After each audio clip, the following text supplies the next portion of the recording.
sometimes I actually wake up and I'm like, all right, I'd be fine just going to the ocean and like maybe like building a little boat, then just sailing out into the peaceful, beautiful, endless ocean and just starving to death. Starving to death. I think that's pretty awesome that I'm able to feel that I would ever want that. But I mean, maybe one day. Maybe one day, but for now I have some stuff that I have to do first. Can I show you something I made? And this makes me really happy, right? It's this. What animal do you think this is meant to be? What animal do you think I made right here? And by the way, it's just like a little paper cutout. This is like my art style, right? But what animal do you think that is? Because I think it's a deer. Because it's meant to be a deer. But if you see like a fox or... I don't even know what else you would see, but if you see a different animal, just... I don't know, tell me what other animal you said. Or tell me what other animal you thought it might be, but you know what? Don't do that, because then that sounds like I'm trying to farm like YouTube comments or something. Doesn't matter. But I have stuff to do now, so I can't go starve to death in the ocean yet. Starve to death, drown, get eaten by a shark. I can't do that yet. So I made a little timeline of some things that we'd have to do. Number one is get unaddicted. So the addictions that we have kind of distract us. So I think that if we could get unaddicted, and or maybe not even necessarily unaddicted, but if we could get all the bad addictions out of our lives and then replace them with good ones, oh, yeah, that's a good idea.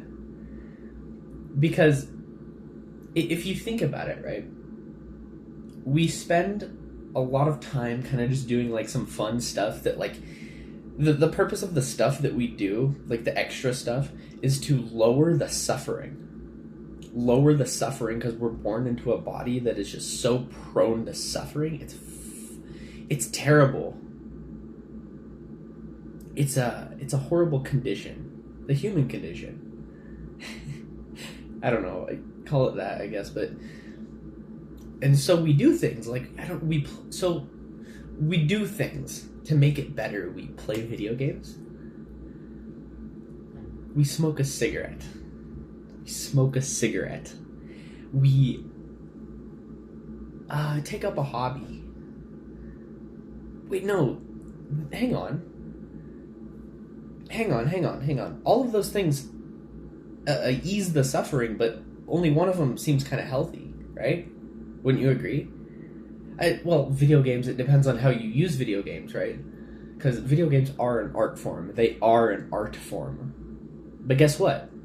As evident by the people I've spoken to, not everyone recognizes that video games are an art form. But they are, and if you play a video game, it can be like how your grandmother would go to like a museum to enjoy art. You could have that relationship with video games. I do, to some extent, not always. But video games can also be addictive. And so, if you're spending time on the more unhealthy habits, drugs, video games, cigarettes, oh my gosh, there's so many more. I'll say it, porn. You know, I mean, let's be real, it's one of the bad ones. If you spend time on these kind of bad addictions, then you're missing out time that you could spend making your community better. So let's get unaddicted. Like, please. There's resources, there's ideas, there's philosophies, there's books. You know what? Don't read a book. How many books have I read in my life? Maybe like 5, right? And a lot of them were required for schooling. Colorado public school system. So a lot of them are required for schooling, but I don't read books. I'm an idiot. I don't read books. I can't read a book. I don't have that patience. But you know what? I'm getting to having that patience. I can learn. I can do work. I'm getting better at doing work because I got unaddicted. That's not true, actually. I'm addicted to chocolate chips. No, I am. Like, I have a couple addictions, right? But I also spend a lot of time doing things that I think will help people. And so I'm pretty proud of this. That's the next thing that we can do. Local activism. So if you make money,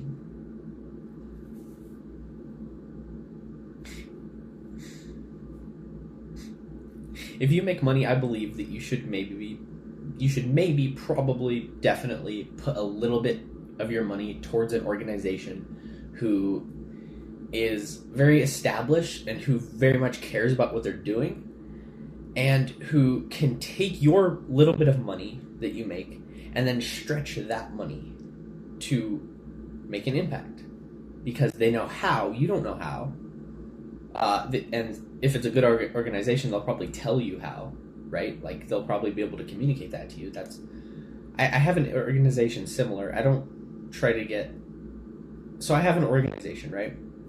And the thing that my organization cares about is stopping child exploitation in some different and unique ways. And that's what I specialize in, I guess you could say. I'm not a professional, but we don't take donations yet. But the point is, there's organizations in the world that make a good use of your resources. So you should research the best ones and then give some of your resources towards them, especially local ones. And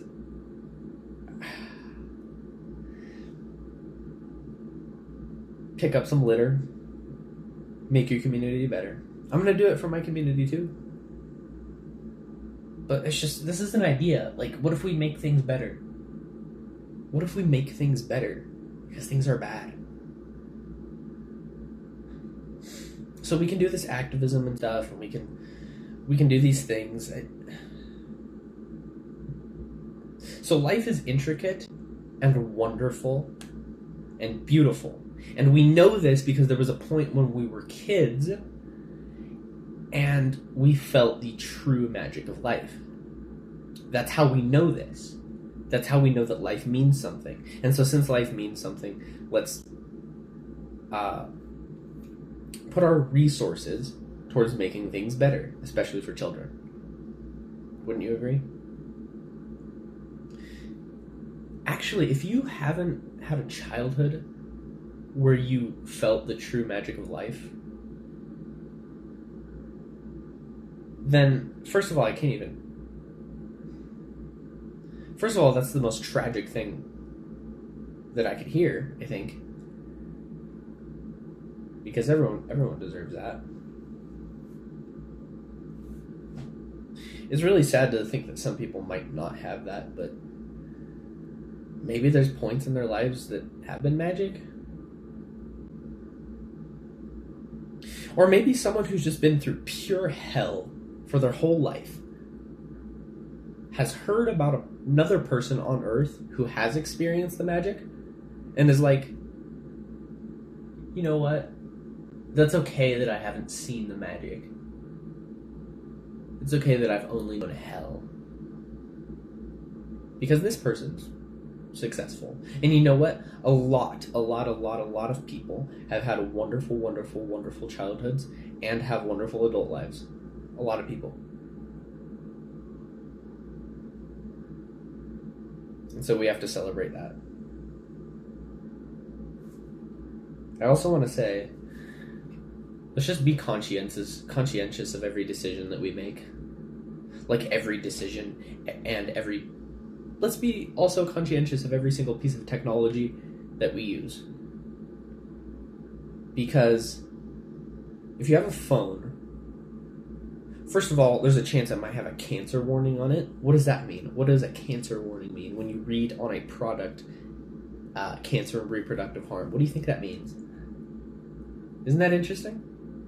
That something would say that? Especially a product that, maybe a lot of people use, especially kids. You think that's weird? What does that mean? Tell me what that means. Tell me what that means. Tell me what that means. What the fuck does that mean? So we should be conscientious of the...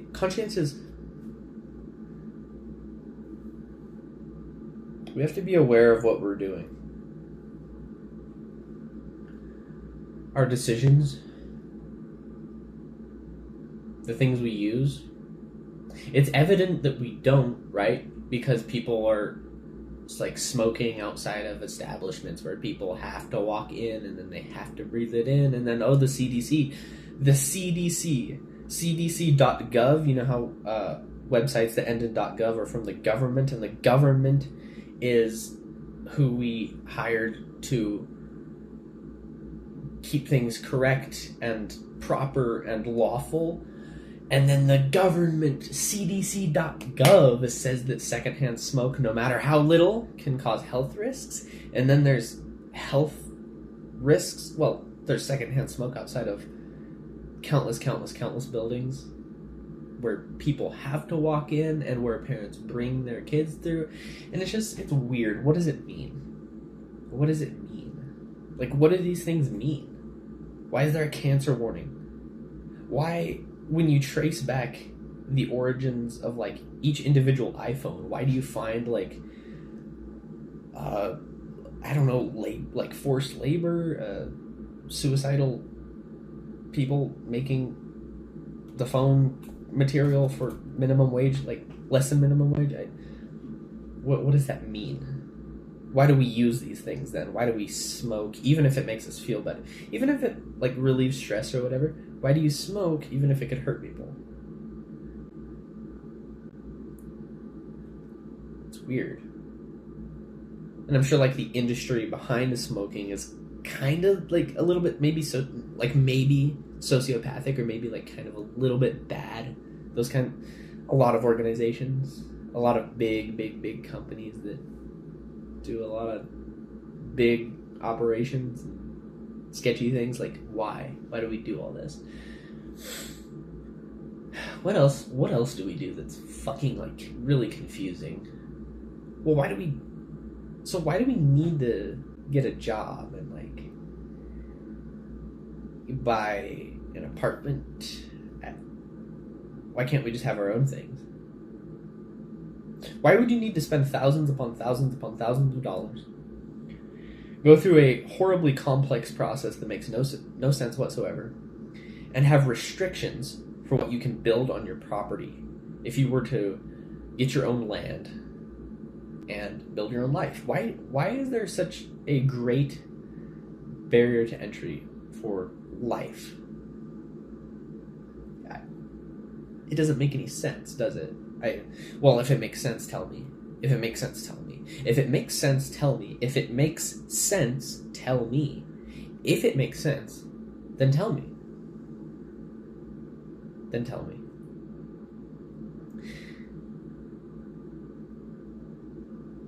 Now let's work on our life purpose. What's your life purpose? I don't know. I guess mine has to do with child exploitation. So I want to understand the business of child exploitation. I want to understand all the core factors that go into it. And I want to prevent it and provide education about preventing it on a, first of all, local scale, and then getting people around the world to do it on a local scale, which ends up being on a global scale. But I want to provide actually good education. I want to provide quality education. Quality education that isn't just like buzzword statistics, but it's rather like important information that's like actually relevant to a human being's life. I want to encourage people to think conscientiously of what they're doing. Thinking can go a long way. Jeez. Gosh, how egotistical is that of me? That's pretty amazing that I just said that. But let's be honest, some people don't always think. And it's whatever. We just have to change whatever the hell is going on, because it's confusing and it's terrible and it's depressing. And some days I just want to go to the ocean and just fall asleep on a little raft and die. Or maybe I want to go into the mountains of Alaska and just freeze, slowly freeze to death, and just fall asleep in the snow.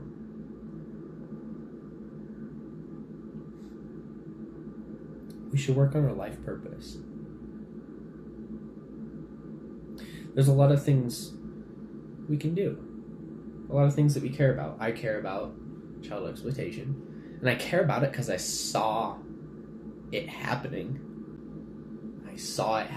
I've heard stories from people. And I know how real it is. And I'm just like, fuck.